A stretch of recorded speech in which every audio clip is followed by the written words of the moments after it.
Esto no es una sobremesa, es un festín donde la palabra es el aperitivo, el plato fuerte y también es el postre. En la merienda del bibliófago descubrimos nuevos ingredientes, comensales y sazón. Este es un territorio habitado de manera diferente. Las conversaciones siguen teniendo el mismo ritmo, pero algo cambia la sustancia. ¿Será la palabra? ¿Serán los ingredientes? ¿Será la temática del festín? En estas conversaciones encontrarás ideas inspiradoras y seres que sueñan y transforman el mundo a través de un texto, un juego, una charla, una clase o una taza a la vez. Aquí lo que importa es la palabra, la vida y la esperanza. Así que acomódate, sírvete un cafecito o tal vez un té, agarra un pan de la mesa y provecho. Esto es la merienda del bibliófago. Hola, soy Rulo ZK y esto es la merienda del bibliófago. Llegamos al último episodio de este pequeño interludio entre temporadas de bibliófago. Estas 4 entrevistas las disfruté muchísimo y las hice bastantes meses antes de que ustedes las escucharan.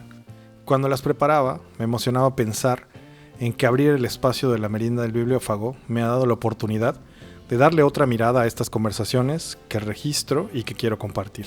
Hoy van a conocer a Camila Balzaretti, una amistad de casi 3 lustros y que, aunque nos hemos encontrado esporádicamente desde que no vive en Mérida, es una persona a la que admiro y que tiene una mirada que me gusta seguir observando. Ella está metida en el mundo del cine, en la parte que no se ve. Es de estas personas que posibilitan que la magia suceda delante de la cámara, pero que tienen que encontrar hasta el más pequeño detalle, como algún tipo de comida en específico, o si el set necesita algún papel para poder realizar su grabación. Con mucha sensibilidad y cariño, nos cuenta del proceso detrás de la película Aún es de noche en Caracas, estrenada a finales del año pasado. Seguro notarán en las interacciones que tuve con Camila la familiaridad y las risas. Esas no son gratuitas. La conversación tuvo mucha gestualidad para alguien que no está tan familiarizada con estar delante del micrófono. Por suerte, para mí, se animó a que tuviéramos esta conversación que disfruté un montón y que ahora ustedes van a escuchar. Para este episodio, Camila nos pidió que disfruten la merienda con un cafecito y un cuernito de la panificadora Montejo, uno de sus panes favoritos. Y que bueno, lo podrían encontrar acá en Mérida. Pero, si no, pues también podrían escucharlo con un brownie. El pan tendrá una breve y especial atención en la entrevista. Espero la disfruten. Mientras grabo esto, me termino de tomar un té de jengibre con canela y siento el regusto a abrazo que tienen esos brebajes. Perfectos para acompañar el diluvio que está cayendo afuera de mi casa y que tal vez ustedes escucharán en esta grabación. Les dejo con la última comensal de este interludio llamado la merienda del bibliófago. ¿Quién es Camila para Camila? Wow. ¿Quién es Camila? Creo que es una cosa que me sigo preguntando y que voy construyendo día a día. Te puedo decir que Camila trata de ser un humano con el que su yo del futuro se sienta tranquilo, en paz, y que el yo del presente esté contento y lo disfrute. Soy un alma viajera. Creo que lo que más me nutre es conocer personas, aprender nuevas cosas todo el tiempo, y te podría decir que soy una persona curiosa que trabaja en cine, que trabaja en cosas logísticas y que trabaja justamente en seguir aprendiendo qué quiere ser. Cuéntanos cómo empezó tu relación con el cine. Pues mira, en mi caso lo raro hubiera sido que fuera doctora. Mi papá era actor, mi tía es actriz, mi mamá es bailarina, un tío es director, mi abuela sí era doctora, para el récord.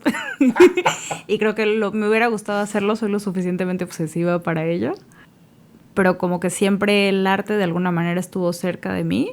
Yo veía el teatro un poco como mi iglesia. Sí, por supuesto que soy atea, lo siento. Pero me encantaba quedarme dormida porque claramente me llevaban a funciones a las que no debería estar presente. Ya fuera por la edad o porque pues, eran muy noche, me quedaba dormida y no hay una sensación que me guste más que despertarme de los aplausos, de que ya acabó la función, como que puedo estar plenamente dormida. creo que no tuve un enamoramiento hacia el cine en particular que te pudiera yo, o sea, te mentiría si te dijera, es que como forma de expresión y entonces la narrativa, no sé, realmente no lo sé, más bien siento que se atravesó que me gusta resolver cosas y en ese espacio encontré un ámbito que todos los días me sorprende con algo nuevo, porque es un aprendizaje constante. Disfruto mucho que el cine y la producción audiovisual tienen como constante el cambio. Entonces, tal vez hoy estás haciendo un documental sobre, yo qué sé, el caballito de mar y mañana estás haciendo algo sobre el antro de Acapulco y pasado mañana sobre un libro de Venezuela. Y creo que el tener esa opción de trabajar en algo que te hace sentir curiosidad todo el tiempo y estar aprendiendo de temas que no te hubieras imaginado, conocer especialistas de otras cosas, a mí me enriquece mucho. Como que te imagino de lo que nos conocemos de hace años, como que en mi mente siempre está resolviendo cosas. O sea, y lo digo de manera positiva, ¿no? Como que no todo el mundo tiene esa capacidad de, justo, de resolver, pero también me hiciste pensar ahorita que la gente piensa que el arte es como la parte solo creativa, ¿no? Como esa parte. Yo cuando escribo cuentos siempre es como de, tiene que haber un ambiente, ¿no? Y la música. Y a veces es como, no, pues tuve que resolver escribir este cuento en este momento de mi vida porque necesitaba sacar eso, aunque afuera esté cayéndose mi vida a pedazos, ¿no? Y creo que muchas veces como que la gente no concibe esa parte del arte, cualquiera que fuese, que está atravesada por resolver. Totalmente. O sea, vaya, al final del día, por ejemplo, a mí algo que también me gusta mucho del cine es que es un ejercicio colectivo, ¿no? Es como si fuera un rompecabezas en el que nadie sobra, nadie falta. Mientras más grande es, más piezas hay. Digamos, el proyecto, mientras chico, pues menos. Pero sigue alguien haciendo esa función de ¿qué vas a comer? ¿No? O sea, es tan importante y tan básico como ¿y cómo vas a llegar de un lugar a otro? ¿Durmió la persona que te está llevando? ¿Tienes un café en la mañana? Bueno, si no tuvieras eso, probablemente no tendrías un segundo para sentarte a decir, este cuadro se va a ver más bonito así o más lento.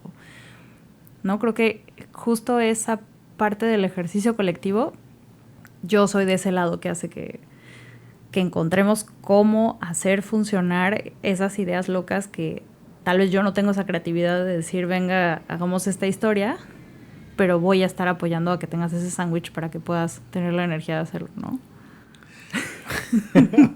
Justo, pensé en el sándwich que es a veces y el café. Oye, cuéntanos de este proyecto relacionado con Venezuela, ya que pusiste la palabra ahí. Cuéntanos de ese proyecto, cuéntanos tú desde el nombre. Pues mira, originalmente se llamaba La hija de la española, que es el título del libro. Por un rato se llamó La noche de San Juan. Dato curioso, a veces en el cine... El pan, por supuesto, el pan, maravilloso pan. Perdón. No. Voy a poner aquí una nota y subirle al sonido del pan de fondo. Exacto. Yo quiero. Perdón. Digamos que los proyectos a veces tienen títulos temporales que son códigos. Uno, para que se mantenga como el estatus de confidencialidad. Pues sí, sobre todo creo que es confidencialidad y que uno no sabe qué está grabando, ¿no? La noche de San Juan, que fue el título que le dimos mientras estaba haciéndose la producción en México, y finalmente, cuando ya iba a ver la luz y vimos en los carteles finales de los créditos La hija de la española, varias cosas cambiaron porque, uno, era un poco un spoiler de la historia, y dos, las traducciones del libro habían funcionado más como Noche en Caracas. Pero nuestras directoras, que son súper poéticas y que siempre le encuentran dar la vuelta a lo que quieren contar, le agregaron la palabra aún, porque aún es de noche en Caracas, un poco con esta intención metafórica de cambio, ¿no? Este es un proyecto que empezó en el 2018, yo no estaba en ese entonces en la casa productora que lo hizo, y este año 2015, sí, ¿verdad? 25. 2025, sí. Pero en realidad posiblemente en el 2026 es que verá la luz, ¿no? Entonces, estamos hablando de proyectos que tardan un montón en levantarse porque llevan un montón de fases, muchas manos, muchos recursos, también su madurez en el propio, pues sí, en el caminar de la película, ¿no?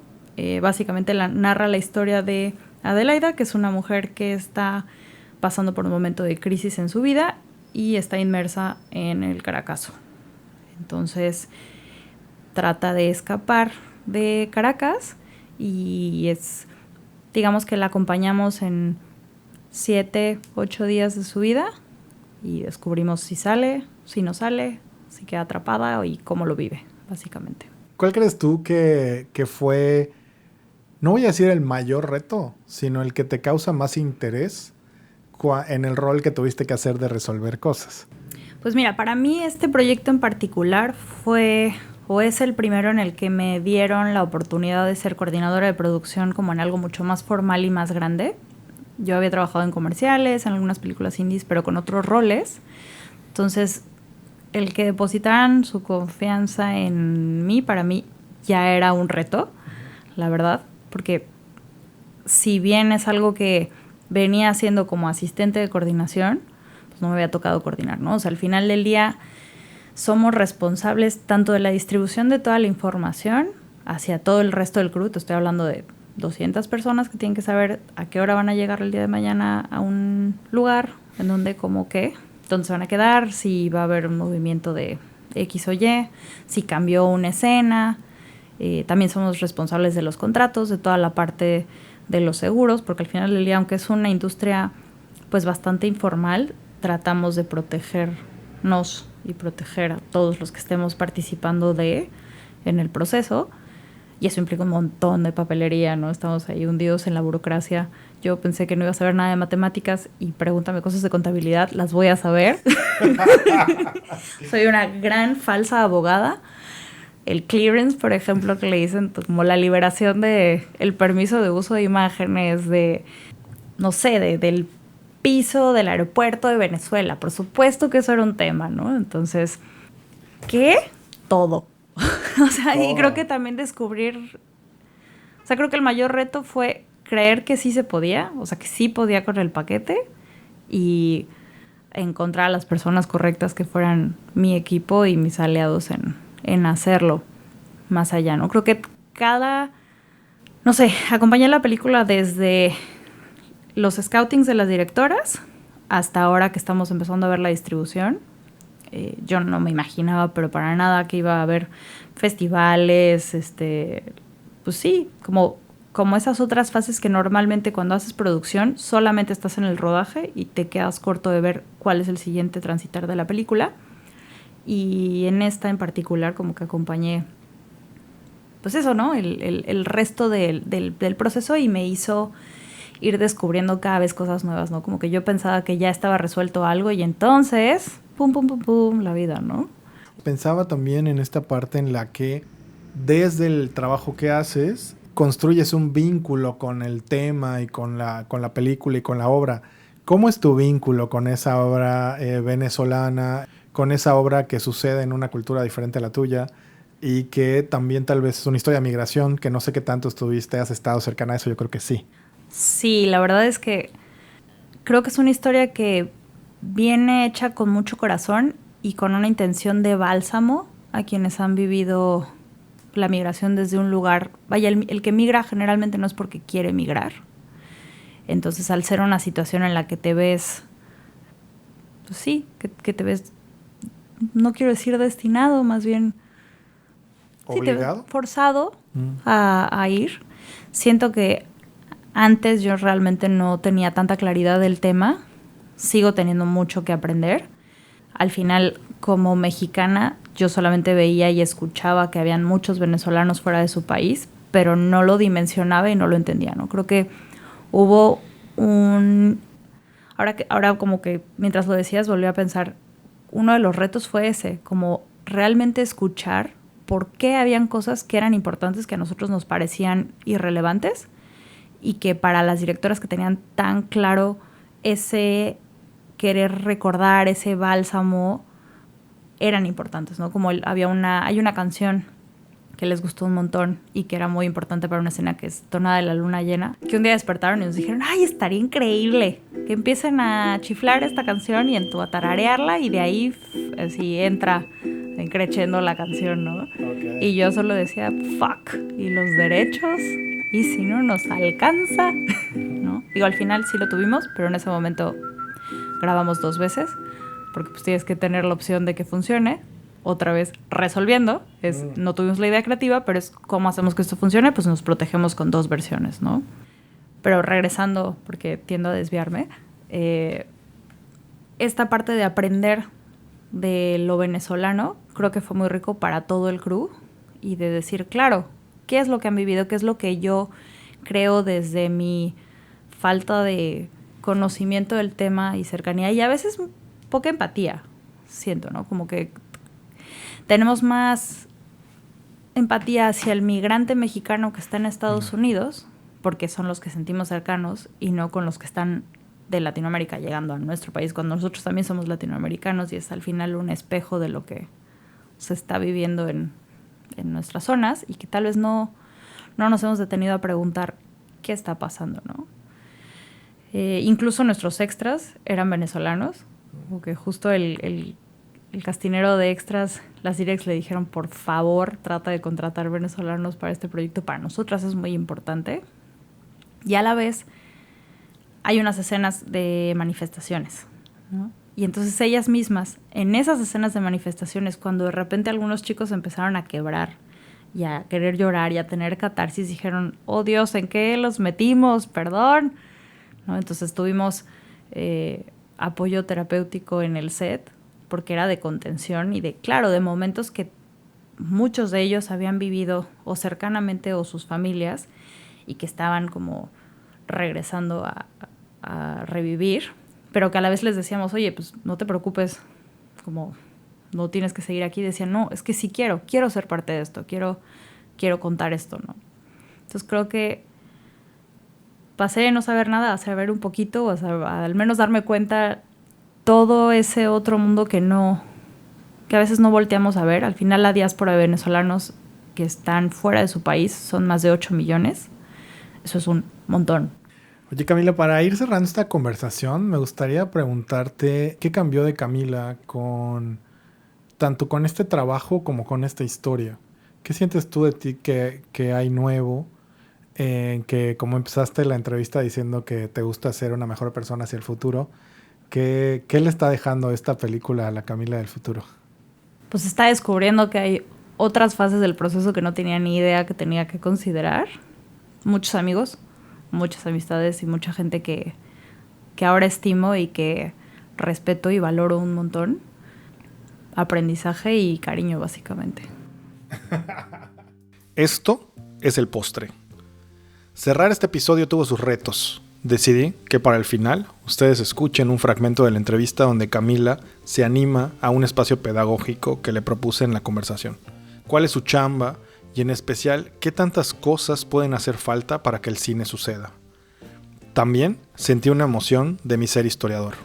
Porque no sé si ustedes lo saben, pero yo estudié historia. Y esta emoción se manifestó porque hablamos un poco del archivo, en especial del archivo de video. Y también de una miniserie documental de Juan Gabriel que estaba muy de moda cuando grabamos esta entrevista. Escucharán ustedes un breve comentario de Camila sobre esto, que espero les sea tan útil para entender mejor el cine como para mí lo fue. Para quienes no sabemos quién hace la coordinación de producción, si tuvieras que decir como cuáles son las 4, 5 o 6 tareas grandes que haces en general, pero ¿cómo la ves tú? Creo que depende, ¿eh? Mientras más grande es, justo más especializado es. Coordinación ya es una cosa bastante específica, aunque somos la mamá del set, ¿no? Entonces te vuelves, por ejemplo, cuando fue la época del COVID, nosotros éramos los que teníamos que estar coordinando las pruebas y si alguien se sentía mal o no, lo que fuera, porque como que la primera instancia es cuando alguien no sabe quién va a hacer algo, se lo tiran a coordinación. Básicamente. O sea, resuelve el problema. Resuelve el problema en esta parte como más operativa y de distribución de información, ¿no? O sea, somos los que hacemos le llamamos crew list, que en realidad es un contact list, digamos un directorio de quiénes están. Y en ese sentido, como tú sabes quiénes están y a ellos les vas a distribuir toda la información, pues es que haces todos los contratos, los hospedas, los alimentas o los viajas, dependiendo de lo que tengas que hacer. Eso es como la parte más aburrida, ¿no? Porque somos en ese sentido muy operativos.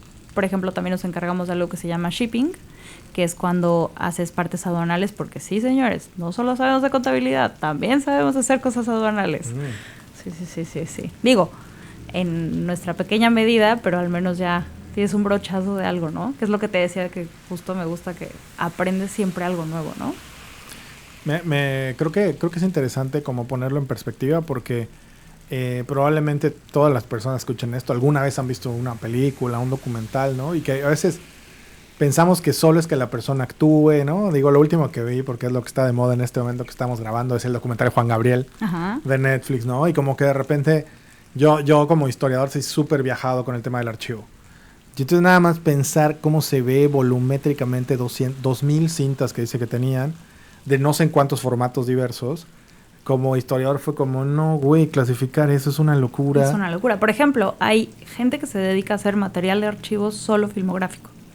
Y entonces clasificas por fuentes, pero cada fuente te vende de una manera diferente el pietaje. Algunos te los intercambian porque necesitan un escáner para poder seguir descubriendo el pietaje que tienen de su abuelita. Otros te venden, sí, pero cómprame 2 minutos, ¿no? O te vendo el clip completo, ¿no? Entonces, a eso me refiero de que sí hay una hiperespecialización brutal, ¿no? O sea, la gente que hace la comida, por ejemplo, que se ve en set, ajá, solo se especializa en hacer la comida que vas a ver en cuadro. Entonces, digo, sí, mientras más chiquito es, más haces de todo y también sabes un poco de todo, pero para no entorpecer la dinámica. Tú hablas como de chiquito en grande. Para quienes no estamos en la industria, tú hablaste de un equipo de 200 personas, más o menos, creo que usaste el ejemplo. Sí. ¿Eso sería chico, mediano o grande para una producción en México en esta época? 150, 200 personas es una producción estándar en Ciudad de México, digamos. Okay. ¿No? ¿Cuánto sería una grande? Pues unos 300. Okay. Digo, también depende si tienes un montón de extras o no, ¿no? Si ya tienes... De repente tienes en set 500 personas que tuviste que vestir desde las 5 de la mañana para una escena a las 12 del día. Entonces, claramente ese día vas a llamar a 10 maquillistas más y a otras 5 estilistas para que puedas llegar en ese momento, ¿no? Sí, digo chico, grande, porque al final del día cada proyecto te pide qué es lo que vas a necesitar. Esta entrevista fue grabada en la cabina de Radio Ecológica 92.5 FM en Mérida, Yucatán. El trabajo periodístico, la producción y el diseño de sonido son de Rulo ZK. La imagen de Bibliófago es cortesía de Humberto Vera. Bibliófago es producido con un enfoque de trabajo auditivo artesanal, por lo que las grabaciones de las entrevistas y las grabaciones de sonido ambiental no tuvieron uso de inteligencia artificial y fueron grabadas por Rulo ZK. Ninguno de los textos utilizados para la realización de este episodio, como guiones y material para redes, fueron creados, modificados o editados con inteligencia artificial, y todos estos fueron creados por Rulo ZK. Apuesta por lo artesanal. Apuesta por lo humano. Gracias por escuchar, compartir y disfrutar este contenido.